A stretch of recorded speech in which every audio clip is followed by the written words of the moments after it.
Major General FTdx10 also appealed to both Thais and international tourists not to spread unverified news which could potentially tarnish Thailand's tourism image and hurt the feelings of victims and their families. He concluded by reiterating that the Thai people wish to be gracious hosts and are committed to welcoming tourists of all nationalities and languages to visit Thailand. At ESG Symposium 2023, part of Sustainability Expo 2023, discussions highlighted Thailand's shift towards a low-carbon society. Emphasis was placed on implementing ESG, or environmental, social, and governance strategies, to support the country's sustainability objectives and align with the United Nations Sustainable Development Goals, or SDGs. Prime Minister Thaksin underscored the significant financial measures amounting to over 450 billion baht aimed at promoting green economy investments and the Thailand green taxonomy. Such measures aim to bolster sustainable investments, garnering positive reception from the Thai business sector. Over 100 companies nationwide under the Global Compact Network Thailand are committed to investing 1.6 trillion baht by 2030 in businesses associated with the SDGs. Thailand's Sustainable Development Approach centers around its citizens, focusing on inclusivity, grassroots empowerment, human rights, gender equality, and health. The nation also prioritizes cross-level collaboration in addressing climate change, ensuring affordable and reliable access to clean energy by 2030. The Ministry of Interior has engaged the Department of Provincial Administration and relevant agencies about legalities concerning gun permits. The ministry has resolved to seize the issuance of gun carry permits for ordinary citizens and proposed a set of immediate-term gun control measures to boost public confidence following the recent mall shooting in Bangkok.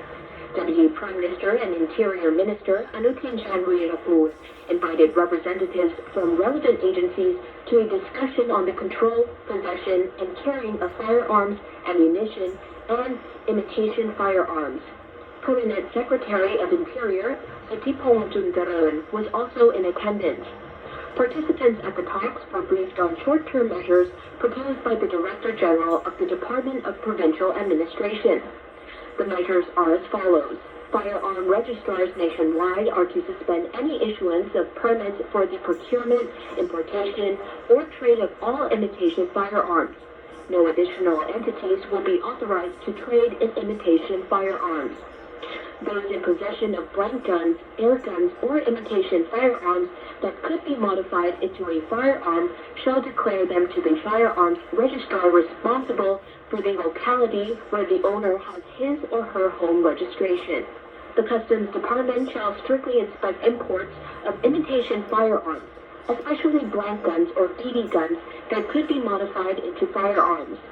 The Sports Authority of Thailand, which has oversight of all shooting ranges registered as sports associations, shall screen for persons under the age of 20 and prevent them from entering shooting ranges, except in authorized instances. Firearms used at shooting ranges must have the correct permits, and the owner's name must match the shooter at the range. Ammunition will be strictly prohibited from being taken outside the shooting range. Shooting ranges that fall under the oversight of public agencies must ensure that all protocols and regulations are strictly adhered to, with inspections and monitoring to be stepped up. Provincial governors nationwide shall no longer be issued carriage license for firearms. The Ministry of Interior has no policy to implement a firearms benefit program for members of the general public, except in cases of state officials requiring firearms for suppression and prevention duties. In such cases, each official will only be allowed one firearm, which will not be transferable.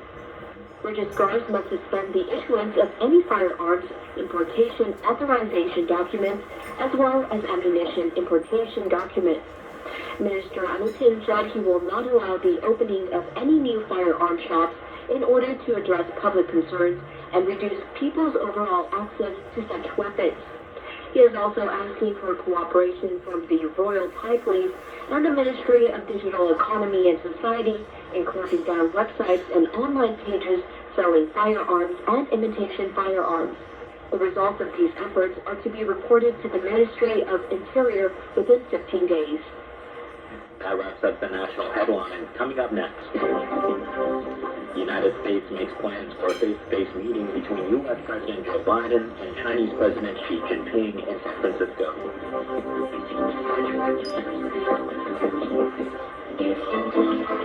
You are listening to Radio Thailand News. Immersing yourself in the sea, sand, sun of Scotland has never been easier.